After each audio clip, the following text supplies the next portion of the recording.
जंगल में जिराफ और चूहे की दोस्ती मशहूर थी। जिराफ बहुत ऊंचा था। उसकी लंबी गर्दन उसे सबसे ऊंचे पेड़ों तक पहुंचने में मदद करती थी। दूसरी ओर चूहा छोटा लेकिन बेहद चतुर और फुर्तीला था। उनकी जोड़ी अजीब लगती थी, लेकिन दोनों अच्छे दोस्त थे। एक दिन जिराफ और चूहा जंगल में घूमने निकले। चलते चलते वे एक बड़े पेड़ के पास पहुँचे। उस पेड़ पर मीठे फल लगे थे, लेकिन फल बहुत ऊंचे थे। जिराफ ने अपनी लंबी गर्दन का इस्तेमाल किया और आसानी से फल तोड़कर चूहे को दे दिए। चूहा बहुत खुश हुआ और बोला, जिराफ भाई, तुम्हारी ऊंचाई के बिना मैं इन फलों का स्वाद कभी नहीं चख पाता। जिराफ ने मुस्कुराते हुए कहा, दोस्त, हम सभी को एक दूसरे की जरूरत होती है। तुम्हारी फुर्ती भी मेरे काम आती है। चूहे ने आश्चर्य से पूछा, मेरी फुर्ती तुम्हारे किस काम आ सकती है? तुम तो खुद इतने बड़े और ताकतवर हो। जिराफ ने जवाब दिया, वक्त आने पर तुम्हारी फुर्ती का महत्व समझ में आएगा। कुछ दिन बाद जंगल में एक शिकारी आया। उसने जानवरों को पकड़ने के लिए एक बड़ा जाल लगाया और उसमें स्वादिष्ट घास रख दी और पेड़ के पीछे जाकर छुप गया।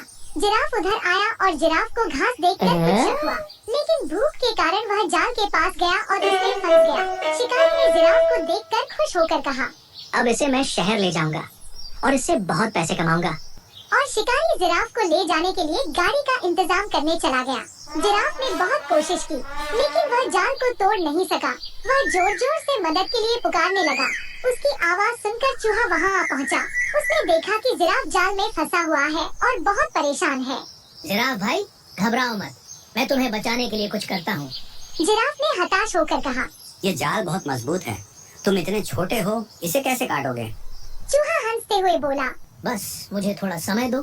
चूहे ने अपने नुकीले दांतों का इस्तेमाल करते हुए धीरे धीरे जाल को काटना शुरू किया। वह बड़े ध्यान और मेहनत से जाल के धागे काटता गया। कुछ समय बाद जाल कमजोर हो गया और जिराफ बाहर निकल आया। जिराफ ने राहत की सांस ली और चूहे से कहा, तुमने मेरी जान बचा ली। मैं तुम्हारा यह एहसान कभी नहीं भूलूंगा। तुम छोटे हो, लेकिन तुम्हारी हिम्मत और चतुराई किसी भी ताकतवर जानवर से कम नहीं है। चूहे ने मुस्कुराते हुए कहा, दोस्त, तुमने मुझे पहले ही कहा था कि हर किसी की अपनी खासियत होती है। फिर दोनों दोस्त अपने घर की तरफ चल दिए। रास्ते में चूहा बोला, दोस्ती में ताकत, आकार या कमजोरियां मायने नहीं रखती। अगर हम एक दूसरे की मदद करें तो हर मुश्किल को पार कर सकते हैं। जिराफ ने सहमति में सिर हिलाया और दोनों खुशी खुशी अपने घर चले गए। इस कहानी को देखने के लिए धन्यवाद। कृपया हमारे चैनल को सब्सक्राइब करें।